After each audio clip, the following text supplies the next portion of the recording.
I have covered plenty of Ubisoft games in the past year or so, and as I write these pieces, it's really draining to do so, as I arrive to a similar conclusion on why these games fall flat. Watch Dogs is a prime example of that, beyond the E3 fiasco, but I still feel like the game actually has something really compelling to say and actually lands on a lot of its ideas about its world, gameplay, and storylines, and those things I feel hold a lot of relevance to our current world today. And so for this video, I want to analyze what Watch Dogs has to say and how well it says it. I think how it handles its mechanics in a way is a reflection of how Aiden himself sees the world around him, the tools around him. Unfortunately though, not everything in the game is really meaningful to Aiden as a character, so there's a lot of fluff, but we'll touch on that later. But this first mission does a great job of showcasing Aiden as a character very effectively. Him being a criminal hacker, the game presents this stylized version of that world. When a job starts to go wrong, we see the world come crashing down like a wave. It's an image that stuck with me and I feel embodies how it would be used in the game. It's dark in these lines, a web connecting everyone and everything in this city. It's a visual representation of how things work, but also reflective of how Aiden sees the world. And we see that world come crashing down as a hit is put on him. We see glimpses of it happening, like data overloading, as if the many emotions associated with that incident are overwhelming to him. As the intro drops, a time skip happens. 11 months. A new sequence is booted, and we are brought right in. The game doesn't waste time. What would be a whole season of television, we are plopped right into the season finale. Aiden finding the man that caused the crash, Maurice Vaga. But we learn very quickly in this scene this is bigger than Aiden. Maurice warns him, tells him to walk away, but it's clearly not that simple for Aiden. I didn't know about any kids, alright? That wasn't supposed to happen. I want you to think very carefully. Think. Look, man. Even if I knew a name, you couldn't get me talking. These guys. I heard stories, man, that like nothing you ever seen before. You gotta walk away from this, man. Some things you can't walk It's away contextualized here that the emotions are running high here, as another flash of the car crash plays. We are prompted to shoot him. No choice in this regard. It's for a tutorial, yes, but very effective having all of this information stick with us, while also subtly giving us more information about the person we're playing as. I'm not going to coddle you and explain the misunderstood case of Aiden Pierce, as many people have done that already. If you're watching this video, I'm sure you already know his case. There's no defense needed. One of my main goals for this video is to explore how the different characters help inform Aiden as a character. This is a great segue for us to meet Jordy. Where the hell you been? What? He's talking to me. A great contrast to Aiden in personality, but not much in character. But it makes it very refreshing whenever he comes along. This intro is really good for establishing the tone for the narrative, but also the tone of the gameplay. In fact, unlike your Grand Theft Auto, we aren't in the center of the heist. We are avoiding the crowds, being a ghost, avoiding the police. We have no bullets because Jordy threw them out, so stealth is pushed. You have your cover system, detection meters to worry about, but you have your own ways to see.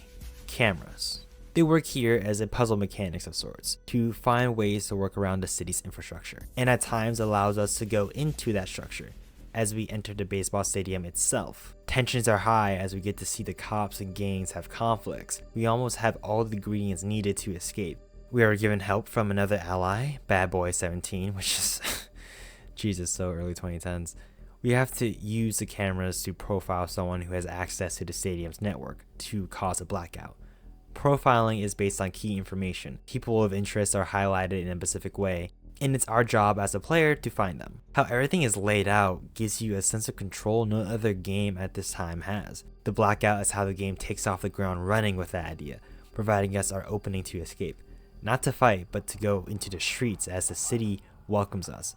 The lights coming on, the sounds of it, grounding us into this world, but then the police sirens in the distance reminding us we need to run. Then the music plays that feels representative of Chicago's culture beautifully. All of this just eloquently establishes Chicago as a character in itself, and it comes to a close wonderfully as we get a basic introduction to the escape mechanic.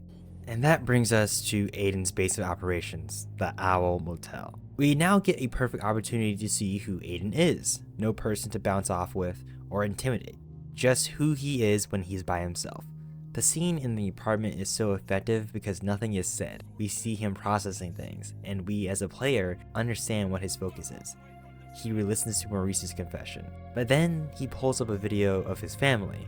No, a live feed, contextualizing this disconnect he has, yet he watches over them. There's concern he won't be at this boy's party, and we see why, as he seems to be overwhelmed by all these moving parts surrounding this car crash. As he goes to sleep, we see the whole memory play out. And while it was implied, it's now confirmed that Lena Pierce died. And now with that investment and understanding, we can now go out into the world. It's here where the game presents a few open world activities. The profiling system allows us to peek into the people in the world around us. We can use it to see individuals' information, income, occupation, and some specific things that gives them some character, something that makes you go, huh, neat.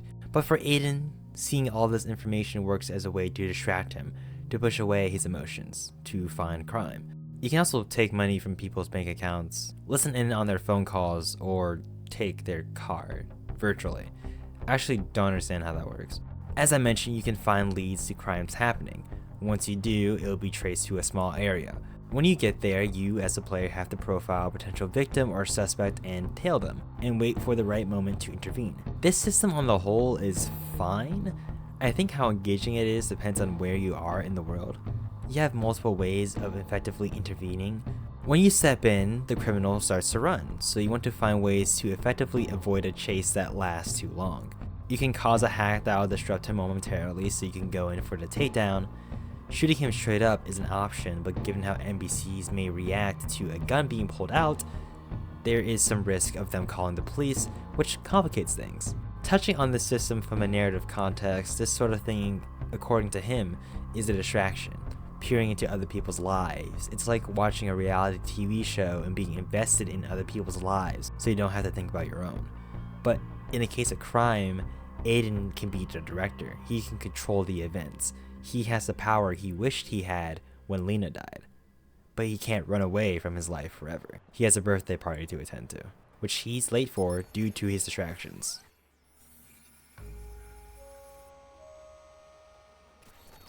I haven't been in Nikki's since the funeral.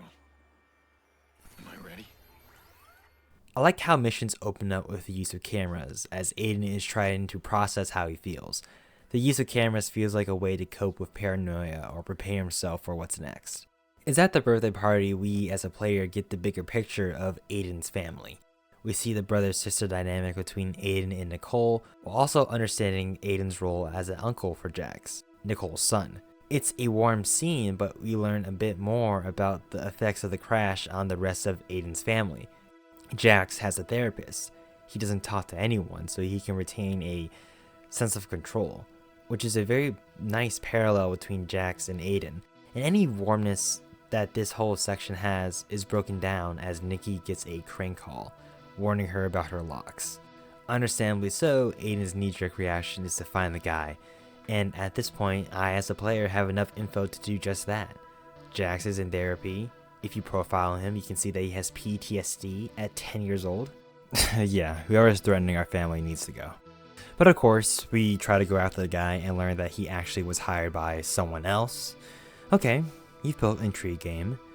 We now have to go and gain access to a district center so we can find this mystery man. Sure, introducing a new side activity this way works. I would go over it now, but the footage I had of me doing it here was corrupted, so I'll save that for later. But now, since we got access, we can surely find this guy and... Wait, hold on. I need to take this. Hey, I need you to cover something for me. Oh, fuck off. Look, it's fine. I'm sure it'll be relatively straightforward and... Okay, Jesus, man.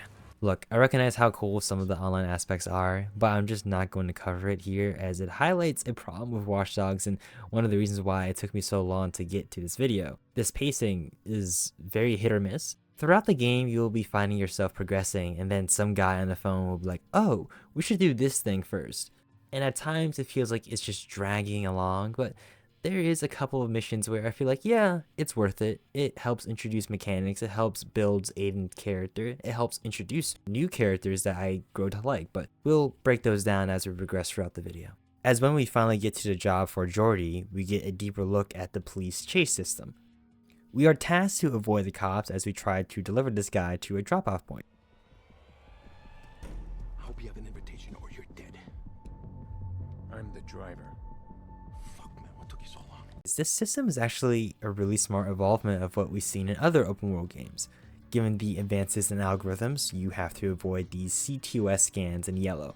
Staying in the radius till it reaches 100% will make them instantly detect you. So good driving and awareness of different routes is pushed here. And then of course, when you are in a chase itself, you have a few ways to lose the police: avoid the line of sight, escape a certain area, or wait till they stop searching for you. By hiding in alleyways or fighting a garage, hack open a door and wait it out. The patrol routes of police feel fair and balanced, so when I did get caught, I didn't feel like it was bullshit. I just had to check myself and do better, which is something I never thought I'd say in regards to police system. It's actually very thrilling, and I have no complaints about its inclusion. And it blends very well in the narrative, in this mission especially. The contrast between Aiden and the passenger builds a very natural sense of tension as you are trying to avoid the police. But it takes a turn for the worse when we drop him off. We now get a peek into the criminal element in this scene. A good way to help establish the world Aiden is trying not to fall into anymore. But once that's all said and done, we get a call from our hacker informant. We have to meet for some reason. Alright game, you have intrigue again. Let's see if you can land it here. And anyone who plays the game knows for a fact they do in this scene. Aiden comes into this meeting very cautious and showcases 10 out of 10 social awareness. What? Bad boy, 17. What the fuck, man? And it's revealed that this he is a she, not 17 though. I'm sure Drake uninstalled after this. Aiden, however, tries to put pressure on this person. Her name is Clara, and what is so great about this scene is how the personalities of Aiden and Clara are clashing, both trying to one-up each other, establishing a level of control and pushing boundaries. Just don't be stupid. You screw around and you get people hurt. Worst. Well, I don't think you trust me. Give me a reason to trust you. Alright. It's this scene where she does in fact open our world, and we now have access to new skills in the skill tree. The tree itself is very straightforward. You have different branches to improve Aiden's kit, for starters being able to shoot more effectively, or another one where it has these diverse hacks that can affect enemies or vehicles. You can explode grenades, hack bridges. A common criticism, what is valid, is that the hacking in this game is very binary, but I feel it helps complement Aiden's rather black and white nature, especially in the start of the game. These hacks are tools to get what he wants, to gain an edge. Watch Dogs 2 expands on hacking immensely, but I can't see vigilante Aiden Pierce using an RC yelling out slurs in a British accent, especially in a world like Chicago where the wind blows and the rain rains hard, complementing the darker nature of the story, but also the history of the city. It all informs this sense of immersion when you take things slow. Aiden's walk just oozes the subtle swagger of a depressed middle-aged white man, making you want to take your time and engage with what the world has to offer. There is various activities within Chicago's open world, which isn't just these muggings we have to intervene. However, I can't help but feel some of these activities are a bit of nothing burgers. They are like contracts, essentially. They have some variety, like convoys where you're supposed to intercept a target, or fixer contracts which may have you do time challenges in a car. These are never boring, but you know what, I couldn't really be bothered doing much of them. I did a few of each for this video, and then I got to a point where I felt like I got what I needed out of them. With the main story having so much going on and being rather personal for Aiden, I really can't see him taking some time out of his way from what is happening in the story and doing a fixer contract. I never thought, oh, I should be doing one of these. I just ignored them. It never made sense in my mind to do them when the story itself goes in the direction it does. And even from a gameplay perspective, the skill points weren't even a necessity for me. They were rather charitable. I never felt I needed to go out of my way to work towards skills as I've played. The story provided a decent amount of that for me. With the skill tree, the enemies have vulnerabilities, and now that opens new ways to approach and better control what otherwise would be overwhelming circumstances. Something I want to highlight within the skill tree is focus, as it greatly enhances the gameplay experience. You can use it in practically any context on the ground. I love it most when it comes with driving. It's no secret people complain to high heaven about Watch Dogs 1's driving, and it's no secret within the dedicated community that focus is a powerful tool to make the driving experience easier and more engaging. You'll most likely be using it to make sharp turns you wouldn't be able to make without the use of focus, or making what would be impossible decisions on the fly, as you want to hack a garage door while making a sharp turn.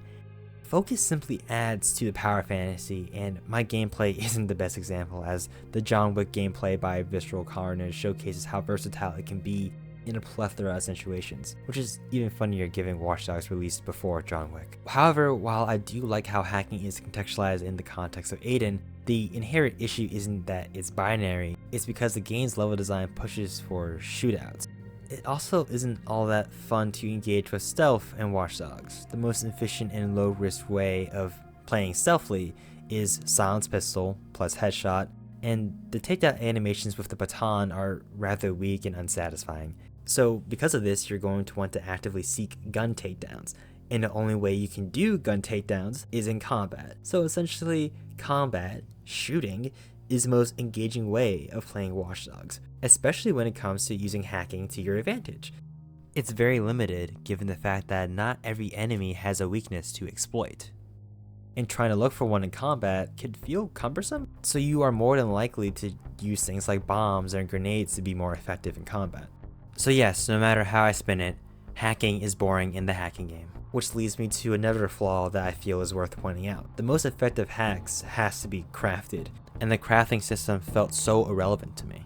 If I didn't have resources, I didn't really make an effort to go and find them or get them from a store. Quite frankly, that sort of thing isn't really an engaging way of making such a system. Just so I don't sound like a broken record, let me just say this about hacking.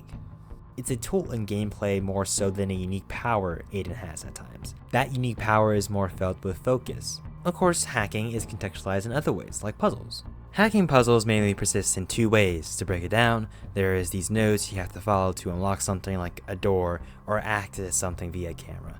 There could be multiple nodes that you have to follow at specific points to access this point of interest. Some will have you intrude into the net and do a puzzle within there, and these I like a lot. They follow a similar logic, but it makes sense for hacking to be contextualized this way. You have to light all the nodes to blue. With how it's set up, you are going to be looking at ways to work around the puzzle. These puzzles are not simply click and you solve them. No, there are some layers to them. There may be multiple nodes needed so it can be unlocked. A timer may be on a specific node, so you have to plan ahead on when and when not to use it. For me personally, this embodies the mindset of trying to hack something well enough for me, based on my limited experience in a high school coding course, so take that as you will. But it is through this puzzle we have a location for the collar. I like how this reveal is set up.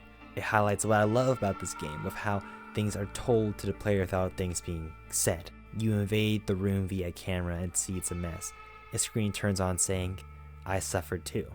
As we answer the phone, it's revealed that our old partner, Damien, has been stringing us along. The attack on our family with the crank call, the cat and mouse, all him to get Aiden's attention. They haven't spoken since the Merlot, the job that went wrong in the beginning of the game. It was Damien who seemingly was the one that pushed things too far and made security aware of Aiden's presence, and in turn caused Lena's death. After a brief encounter with some mercenaries, we now meet Damien face to face. Aren't you a clever boy? Drinks are ready. Damien, Tell me you miss me? you had that punk call my sister. Why am I here, Damien? You're always so grim, Aiden. Damien is a strong contrast to Aiden. Charismatic, but he's clearly not right in the head. He can no longer walk. He compares that to the loss of a child, saying that Lena's death binds him and Aiden together, and they need one another. Very much a Batman-Joker dynamic, but conceptually it's done in a fairly refreshing way, given the fact they were partners, and they both want answers on who went after them. Understandably so, Aiden tells Damien to fuck off, While Damien may need Aiden, Aiden doesn't need Damien. We are then directed back to Lena's grave to remember. I initially thought this flashback was going to be a scene to further push how sad Aiden is. And while it is that, and has good performances between these two actors, it also leaves Aiden to ask the question of if he can walk away. Lena is gone. There's no reason to try and fix that. I believe this is the game's way to kind of establish early on that it isn't trying to be a simple revenge tale. It is wanting to ask the question of why Aiden is doing what he does. What reason does he have to keep going deeper into this rabbit hole? And fuck off. This gives me a chance to talk a bit more about my issues with the game's pacing. Like I said, the game presents an interesting idea and concept, but then throws you to another direction to get you to that idea. The pacing honestly reminds me of that of a TV show. As I looked into it, a couple of the writers actually have experience in television, but like in television, it does give us a chance to dive deeper into Aiden as a character in a new way, mainly through how he interacts with other people. Currently, someone survived at the stadium and is in prison waiting for transport, so he can be taken in by mercenaries hired to find the identity of us Aiden, which currently is known to the public as the Vigilante. This first mission along this narrative thread is honestly fairly unique. Jordy and Aiden is a fun dynamic to see played out, and is also nicely presented through gameplay as he is providing cover with a sniper.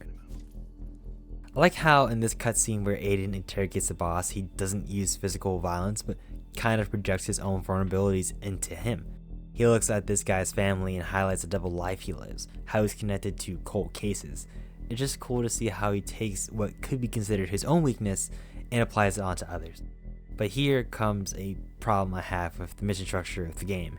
They have you do things that you may have already done in side content, and treats them like you are being introduced to a new mechanic. This is literally a convoy mission just so you can progress further into the story. But in between the bloat, you'll have missions like the prison section. It's here where Aiden gets himself arrested so he can go after the witness that saw him. Stealth really feels like it matters compared to most of the game, and that's predominantly due to the fact you don't have any weapons but just your phone. And then when you find the prisoner, once again Aiden showcases the power he has with hacking, threatening the witness that if he talks he won't be out in 60 days as expected, but he can make it to 60 years. What more is there to say? Not too bad of a distraction. This section gives us a window into who Aiden is, and honestly shows how easily he can use his power to get what he wants. This contrasts well with the next mission, where Damien leads us astray. He offered up information, but it was only just to keep Aiden away from Nikki. He took her. He wanted us to know it was him. This was all planned out for Damien to gain control, have something Aiden values, what he needs to keep safe. He then instructs Aiden to a hard drive. It's through the computer it's connected to that will allow us to find who put the hit out on both Damien and Aiden, which now he is no longer driven entirely by vengeance, but is practically forced to go deeper down this rabbit hole. Damien is kind of this physical representation of a part of Aiden that is so obsessed over control, and how that obsession over things like Lena's death has driven a wedge between him and his family, as Damien literally causes that by taking Nikki from Aiden, and also taking Nikki away from her son. The next mission has us stop the fixers from getting to him. Nothing too crazy about it gameplay wise, but it does a lot to build the relationship between Jackson and Aiden. It's here in the train car where they both actually speak to one another, not with words but with technology, strengthening how essential technology is when it comes to connecting with people. But also we get to see how it helps build Aiden and Jackson's relationship even more. The lead that Jackson gives us goes to Racine. Aiden going after this lead was honestly a desperate attempt for him to get ahead of Damien, who had hired these mercenaries to take Nikki, but they also thought they would get paid more by getting Jackson as well. So of course Aiden goes and tries to take him out to see if he can get some more information, but it leads to nothing. A dead end. I initially thought this whole gameplay section was filler, but also does contextualize how helpless Aiden is in this situation, and how he doesn't have control anymore. This is further emphasized by the scene back in the Owl Motel, as Bro is tweaking whenever someone enters a room. Damn it. What the? Hey, it's me. You called me here. Shit. I have a lot on my mind. Yeah? I really like the direction in this scene. The use of shaky cam tells you that things are intense. The back and forth between Aiden and Clara builds a sense of urgency and concern. Clara, understandably so, sees everything that is happening is trying to dip, but things start blowing up right in their face. It's this mission where it feels like a proper end to Act 1. Everything we've seen and built about Aiden is crumbling down. The shootout at the motel you get to play through is fun as well. Cars come through the main entrance and men are on the roof. You can use your hacks to counter them, and of course, the soundtrack brings it all together as you get Clara out and escape into the night. It's here in Act 2 where the narrative focus becomes a lot more stronger. Given the fact that Jax and Nikki are out of the picture, the main heart is the dynamic between Aiden and Clara. She points us to an old CTOS facility that is completely off the grid and has access to the entire network, the break Aiden needs right now. But then yes, I can't make jokes about it anymore, but the pacing starts to take a turn for the worse and doesn't really improve or get better as we progress through the game.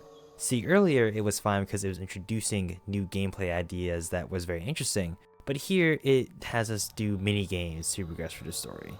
To gain access to the CTOS facility, we have to track down this ex-Bloom employee, Tobias Frewer, and it's just a poker game. And this mission is pretty much just play a poker game and do a chase, and he just gives it to you. And look, I like Tobias. I like this scene of Aiden being able to get what he wants by being nice. But once again, the game has this consistent issue of gameplay fluff that you have to do to progress. And the quality of this fluff can range from pretty forgettable to actually kind of unique. Like when we finally get on the island where the CTOS facility is at, it's really impactful given the lighting. The music really helps push the feeling of exploration, and the dialogue between Aiden and Clara as you progress through the puzzle, you get the impression that Aiden is having fun, and we get to see that more with the scenes between both Aiden and Clara. Clara is someone that Aiden isn't using or paying, but is someone who is seemingly very genuine. And that sort of character is not only good for Aiden, but also good for us as a player to be invested in this journey even more. We set up our Batcave and we found the IP address for the hard drive that Damien assigned us to. It's in the War District, gang territory of the Black Viceroys. I like how the Viceroy's base is represented, Rossi Fremont. From Aiden's monologue, we know the apartments were once built in hopes to build up the neighborhood, but that only inspired the gangs to rally together, and this is what's left. Buildings unfinished and scarred. It looks like a war zone from the outside, and once you gain access to the cameras inside, you see the rotten within. Tight, uncomfortable spaces, tension in the air between gangs and the residents. And then it comes together when we see the head of it all, Iraq. He feels like a pure physical representation of what Rossi Fremont has become. It's very impactful having him introduced through us peering into his world with a camera. We get to see who he really is, with no theatrics, this raw, unfiltered version of him.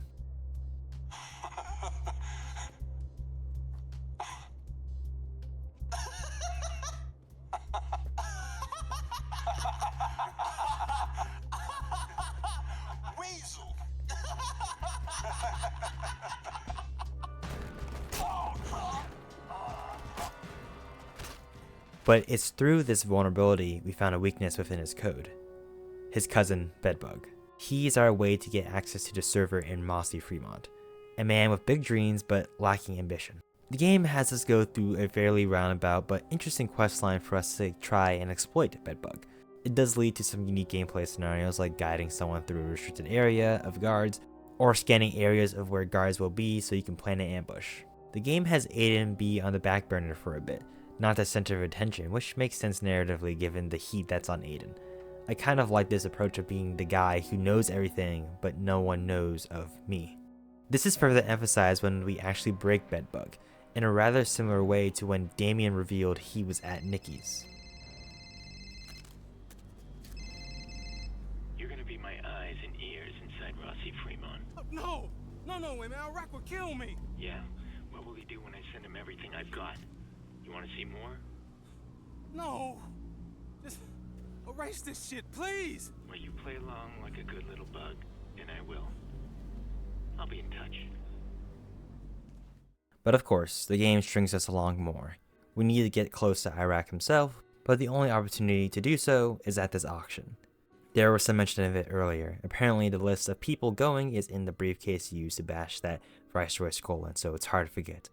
Since Clara gained access to the list, she found a replacement for Aiden to take over. While the gameplay stuff isn't wholly unique throughout this questline, the context surrounding them and even the presentation is very strong. We get to have the dynamics of Aiden and Clara touched on a bit more when we have to kill a man to gain access to a human trafficking auction. These dynamics are merely presented through calls, which I think makes a lot of sense given the fact that this game is what it is. But also for a character such as Aiden, it works a lot. He is someone who clearly struggles to confront things emotionally. So I feel a lot of the game's most genuine dialogue is within the phone. When you aren't face to face, he can be as plain as he wants without the fear that comes with talking to anyone in person. Especially when it comes to the conversations we have with Nikki that Damien facilitates. Seriously, Aiden? You expect me to believe that I'm your sister?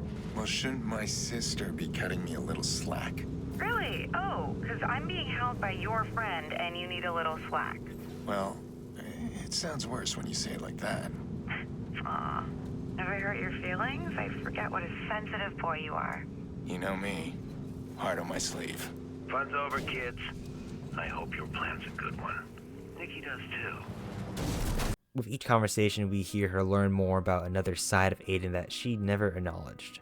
And in between such relationships, the game has us go deeper and deeper into the rabbit hole of the criminal underworld.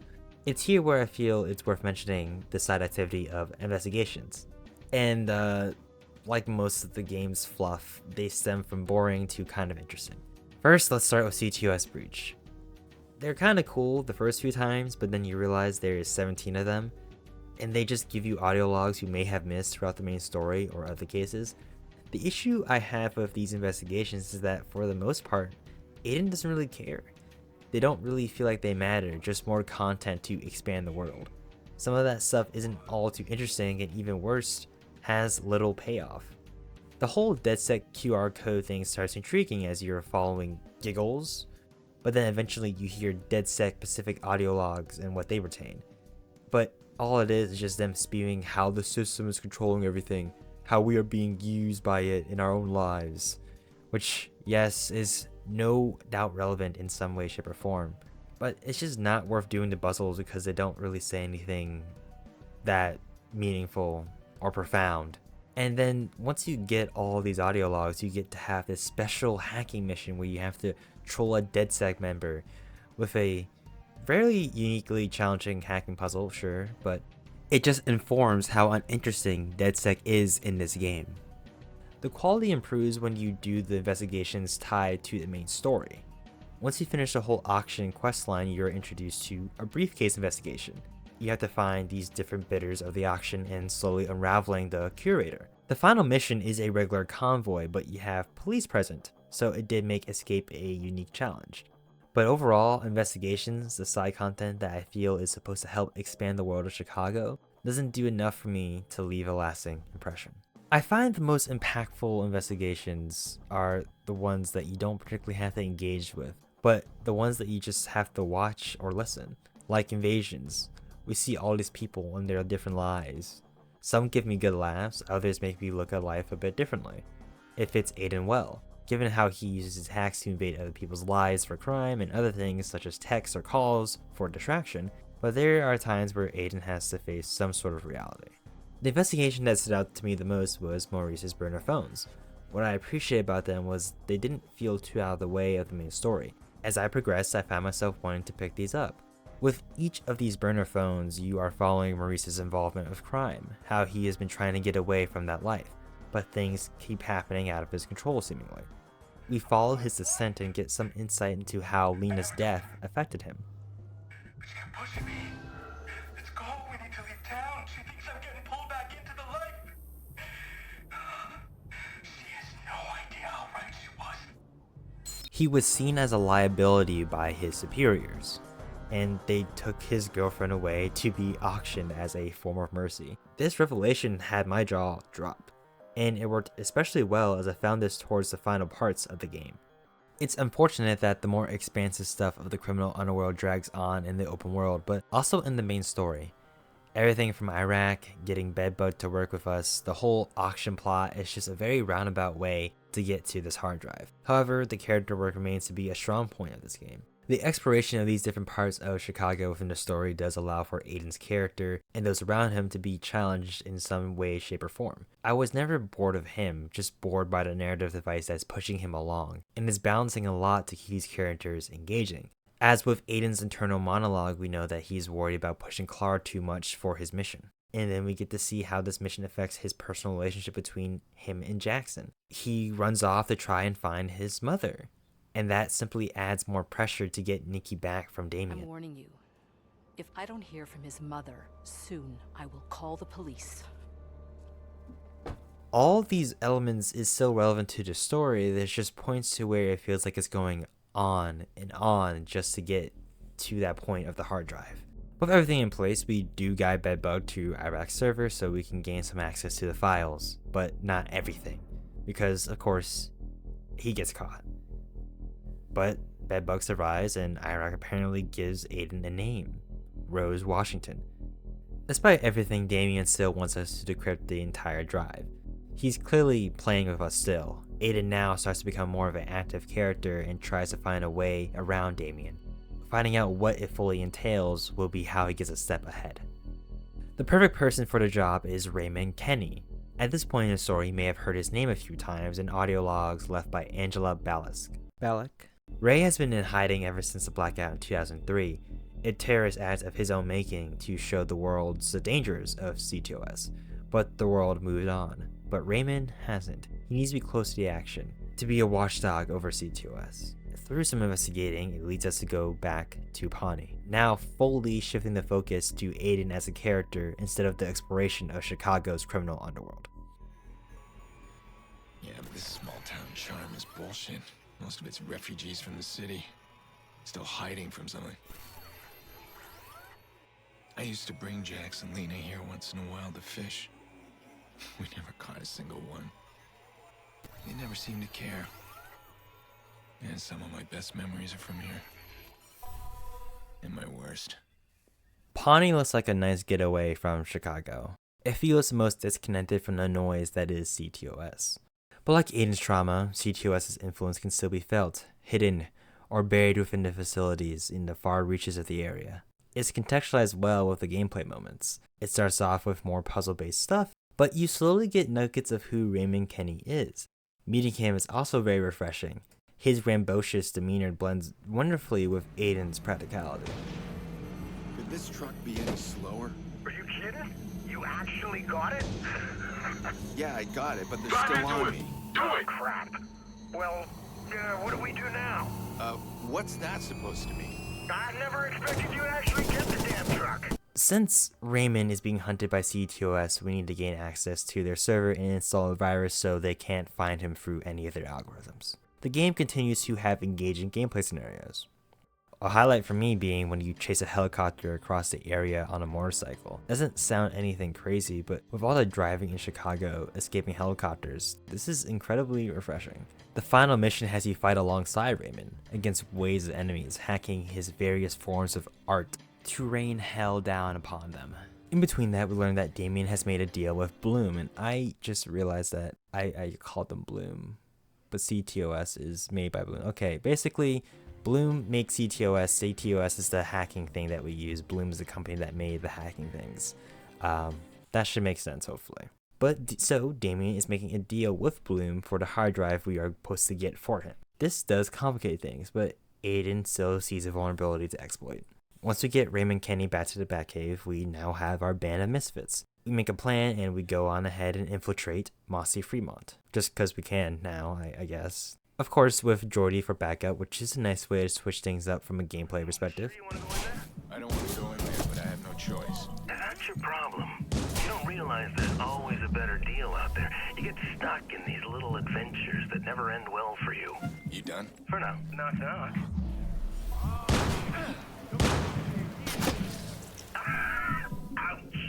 But I can't help but feel like the ideas with Act 2 kind of become irrelevant starting at this point. The games that we were playing with Bedbug, even some of the aspects of the auction felt rather pointless. And those ideas will start to become even more irrelevant as we progress towards the final parts of the game. Aiden infiltrating Rossi Fremont to me just undermines a lot of what drove us through Act 2, and I can't help but feel somewhat cheated. It's here where things go downhill though. This boss fight with Iraq is weak as hell. The music does go hard though, and he has some quotables.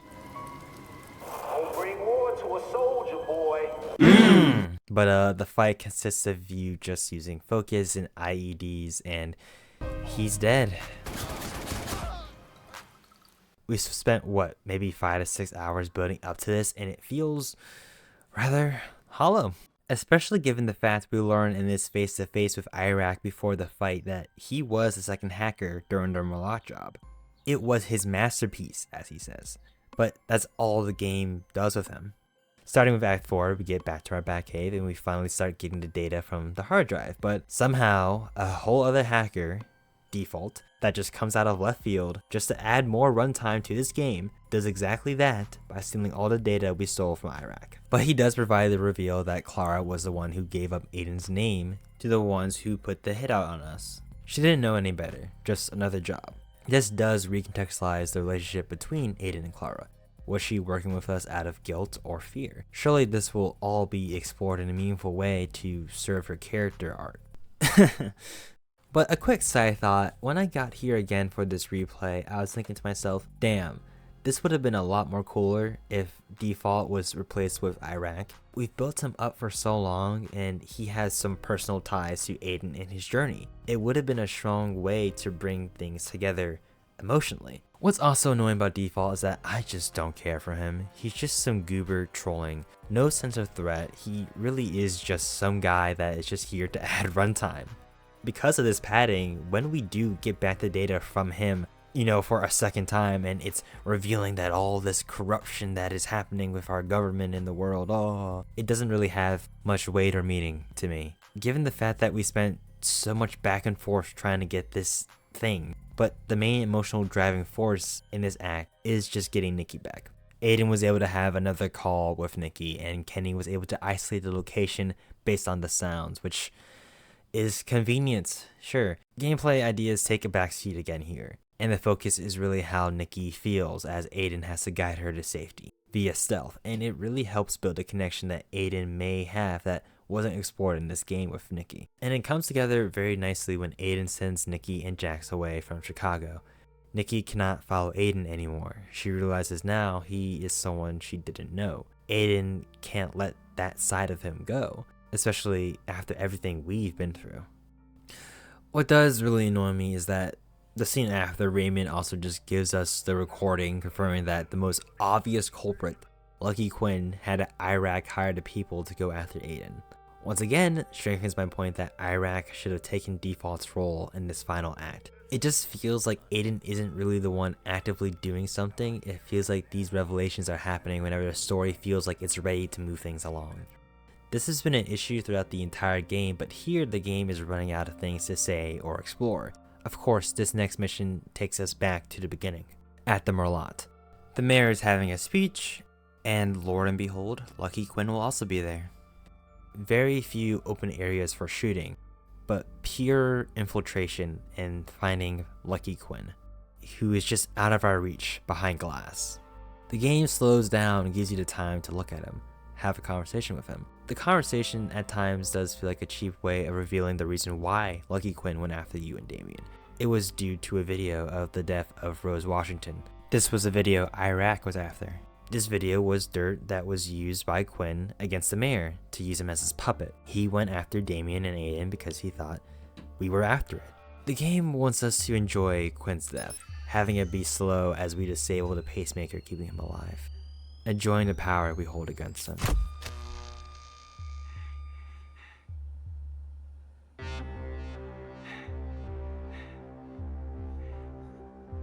Quinn's dead. This is the part where I'm supposed to say I feel empty, right? I'd be lying to myself. I finally feel awake, like I can breathe again. And Lena? Nothing can change her death. But maybe I can still do something that'll make a difference. Now, ideally, this is where the game ends, but this isn't a perfect world. We have our other villain in Damien that they want us to take seriously, so they do the most textbook thing and have Clara be killed. I hate this so much. I genuinely looked at my monitor like the Homelander meme. There's so many layers of how stupid this choice is. Where do I even begin? Maybe for the fact that she thought that, oh, I can trade myself for Aiden's sister. That was the reason why that she was targeted by Damien, is because she made herself known. Clara has showed herself to be naive, sure, but you would have thought, being with Aiden and seeing how fucked up the criminal underworld is, that she would not be so easily swayed by Damien. Even then, Aiden has said multiple times not to trust Damien. She has outwardly expressed to be a person who knows how to be careful, or someone that isn't so easily trusting, especially with Aiden, but then goes out of his way to not trust Aiden's perspective on Damien, given the fact that we've built trust with Clara as Aiden. I think that made that complicated, and it has to be, but essentially, she should have trusted Aiden's word of mouth. And she was even the one that said that Damien was out to play Aiden and not to trust him.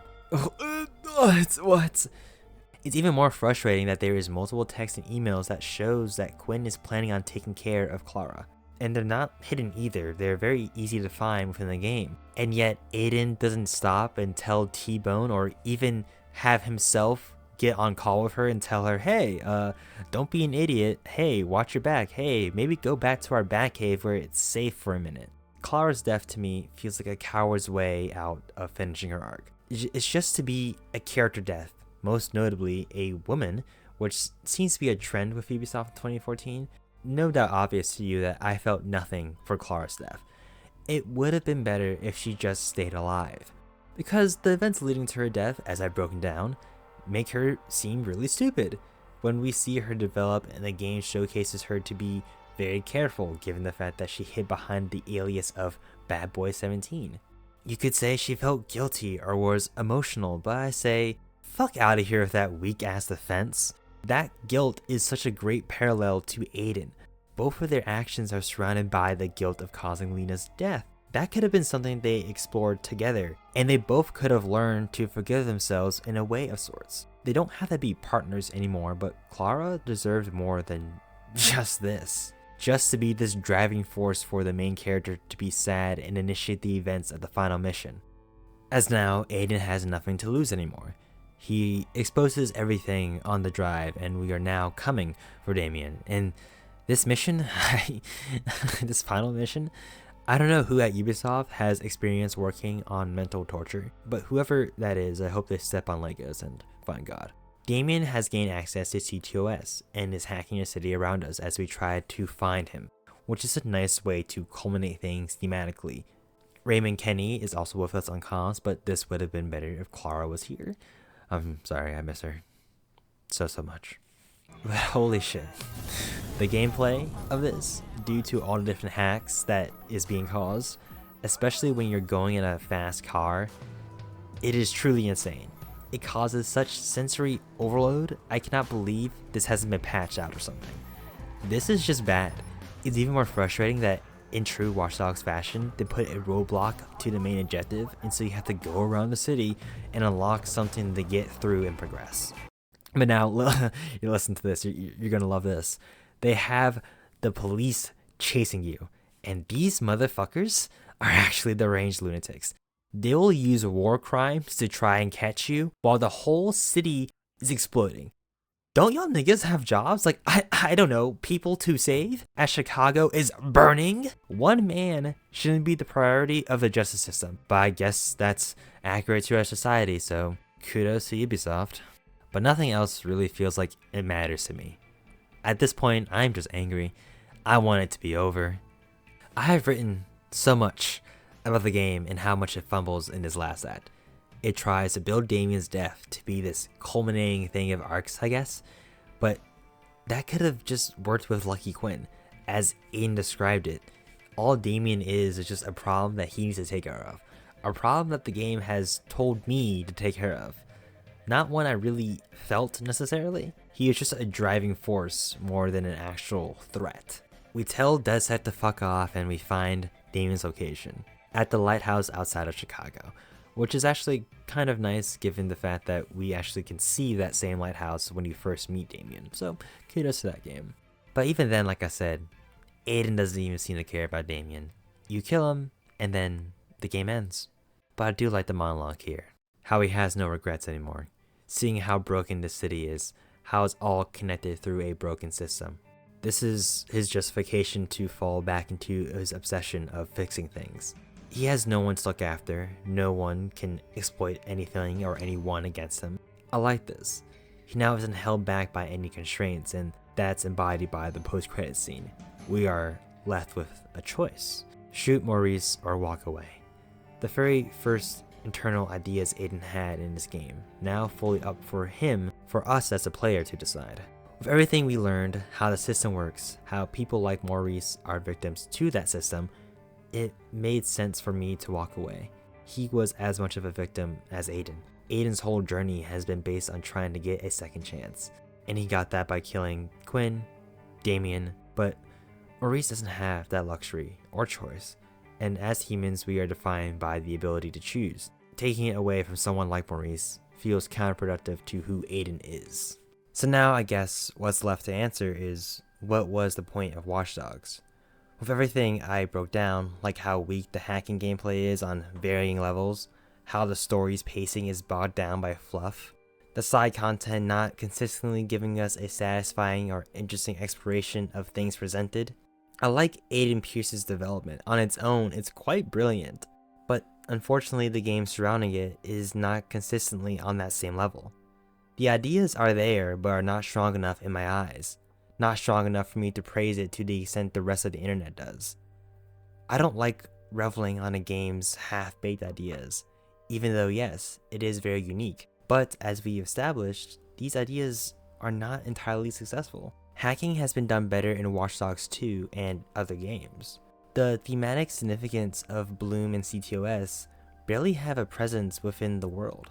There are ideas explored more in depth through audio logs or investigations, but those ideas do not compare to how Cyberpunk presents them. I'll even go as far to say that Watch Dogs 2 left more of a relevant impact when bringing up such topics. So in retrospect, all I really see of Watch Dogs is missed potential. The same way I see nearly every Ubisoft game that has failed me in some way, shape, or form. I'm really tired of yearning over a game due to its failed potential. The potential that the developers clearly don't want to acknowledge, but instead devolve into something that tells me they don't know what made it so special. Especially when other games and other studios gives me what I want at such a high quality. I don't want to look back anymore.